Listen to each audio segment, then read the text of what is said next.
નમસ્કાર, શુભ સવાર. હું doctor Bharat Chavda from Saudwadi ને હું આયુર્વેદિક ડૉક્ટર છું ને હું સાઉદવાડીમાં અમારું ક્લિનિક છે ને ત્યાં હું સેવા આપું છું. આજના દિવાળી પર્વમાં પહેલાં તો બધાય આપણા ભારતીય સેનાના જવાનોને હું બધાઈ આપું છું કે તેની બદદૌલતથી આપણને અહીંયા આપણે દિવાળી મહોત્સવ મનાવીએ છીએ ને ભારતવાસીઓને પણ ખૂબ ખૂબ શુભકામના ને ખૂબ ખૂબ બધાઈ જે તેમના જીવનમાં તંદુરસ્તી, આરોગ્ય, જ્ઞાન, ઐશ્વર્ય, ધન, દોલત બધાઈને માં પ્રગતિ થાય એવી પ્રભુ પાસે પ્રાર્થના. Deepavali special health message by Ayurveda. આપણા ધર્મમાં, સનાતન ધર્મમાં આપણા તહેવારોનું ખૂબ મહત્ત્વ સમજાવવામાં આવ્યું છે, જેનું મહત્ત્વ આપણે આયુર્વેદિકમાં શરત સંહિતા અને વાગ્ભટા એવા ગ્રંથોમાં આપણે આયુર્વેદિક અને તહેવારો વિશે ઘણું બધું ઋષિમુનિઓ દ્વારા લખવામાં આવ્યું છે. તો તહેવારોનું શું મહત્ત્વ છે આપણા રોજિંદા કાર્યમાં, આપણા ધંધામાં, આપણા શરીરમાં તહેવારોનું શું મહત્ત્વ છે, ઋષિમુનિઓએ બહુ ઊંડાણપૂર્વક અભ્યાસ કરી અને સમજાવવામાં આવ્યું છે કે આપણા તહેવારો શા માટે તહેવારો આપવામાં આવ્યા છે. કારણ કે આપણે આખો દિવસ કામકાજમાં, ધંધાકીય રીતે કામકાજમાં બિઝી હોય, પરિવારને આપણે મળવાનું થાય તો એ મળી ન શકે, પણ તહેવારો આપેલા છે. તહેવારોના લીધે આપણે એક જાતનો આપણે શરીરમાં કે માઇન્ડને રેસ્ટ મળે અને સહપરિવાર સાથે આપણને મળવાનું મન થાય, કુટુંબ સાથે મળવાનું મન થાય ને એ આપણે સાથે મળીને એકબીજા સાથે વાત કરવાનું થાય. એટલે આપણે આયુર્વેદિકમાં બહુ બધું મહત્ત્વ સમજાવ્યું તહેવાર માટે. મહત્ત્વ એટલું બધું છે કે આપણે તહેવારોમાં કયો ખોરાક આપણે લેવો જોઈએ, કયા તહેવારમાં કયો ખોરાક લેવો જોઈએ એ પણ આપણને આપણા તહેવારોમાં સમજાવવામાં આવ્યું છે. મોસ્ટ ઓફ દિવાળીમાં આપણે દિવાળી છે તો એના મીઠાઈ બહુ આપણે ખાવામાં આવે છે, મીઠાઈ બહુ આપવામાં આવે છે.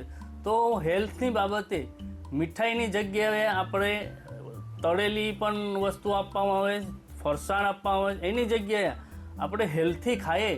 જેમ કે ચણાના લાડુ છે, ગ્રીન સલાડ છે, દહીં છે, વોટર, લેમન વોટર છે, એવું પ્રવાહી પણ ઘણું બધું લેવામાં આવે ને પાણી પણ ઘણું બધું આપણે એ ટાઈમમાં પીવામાં આવે. પાણીથી આપણું શરીર ડિટોક્સ થાય છે ને ભૂખને પણ કંટ્રોલ કરે છે. એટલે તહેવારમાં આપણને એક એવી રીતે ઋષિમુનિઓ કહેવામાં આવ્યું છે કે લંઘનમ મહા ઔષધમ, જે આયુર્વેદિકમાં લખેલું છે, લંઘનમ મહા ઔષધમ.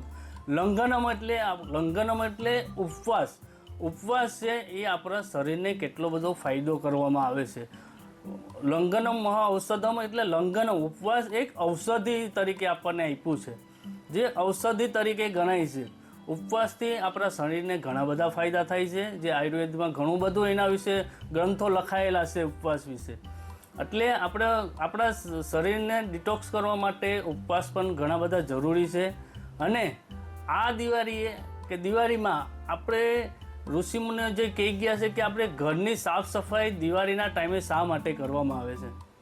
તો આયુર્વેદિકમાં લખેલું છે કે આપણે ચોમાસાની ઋતુ પૂરી થાય અને શિયાળાની ઋતુ ચાલુ થાય ત્યારે આપણે ચોમાસાની ઋતુમાં ઘરમાં ભેજ હોય, ઝારા હોય, બધું ગંદુ થયેલું હોય, એનાથી આપણને ઇન્ફેક્શન થાય, એનાથી આપણને મચ્છર ઉત્પન્ન થાય, બધા નવા જે રોગ ઉત્પન્ન થાય. એટલે આપણા તહેવારોમાં એમાં લખેલું છે કે દિવાળીના ટાઈમે આપણે ઘર સફાઈ કરવી જોઈએ. જે આપણે રહેણાંક વિસ્તાર છે, આજુબાજુ ઓફિસ છે, એનું સાફ સફાઈ કરવું જોઈએ. એટલે આપણને તહેવાર સાથે જોડી દીધું છે આપણા ઋષિમુનિઓએ. એટલે એના માટે આપણે તહેવારોનું ખૂબ બધું મહત્ત્વ સમજાવવામાં આવ્યું છે. તો જે તહેવારો આપેલા છે અલગ અલગ, જાણે કે તહેવારો આપણે હોળી માતા આવે, ઉત્તરાયણ આવે, એમ અલગ અલગ ઋતુઓ આવે છે જેમાં આપણું શરીર વાત પિત્ત કફથી આપણું શરીર બનેલું છે. તો એના માટે કયો ખોરાક ખાવો જોઈએ, કયો ખોરાક ઋતુ પ્રમાણે ન ખાવો જોઈએ, એ બધું બહુ બધું આયુર્વેદિકમાં સમજાવવામાં આવ્યું છે.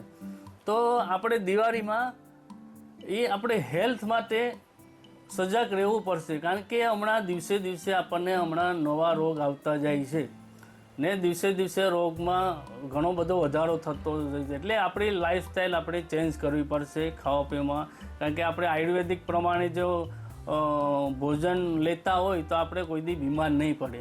આયુર્વેદિકમાં બહુ બધું ભોજન લેવાના નિયમો બહુ બધા કીધા છે, એટલે એ આપણે આયુર્વેદિક પ્રમાણે ચાલીએ તો કોઈ દી આપણે બીમાર નહીં પડીએ. જો ભોજનને ભોજન તરીકે ખાવામાં આવે તો આપણે કોઈ દી બીમાર ના પડીએ. ને આ જ મેસેજ હું આપવા માંગુ છું દિવાળી અને નવા વર્ષની દરેક ભારતીય ને શુભકામના. આ દિવાળી પર ફક્ત લાઇટ નહીં પણ હેલ્થને પણ સાઇન કરીએ.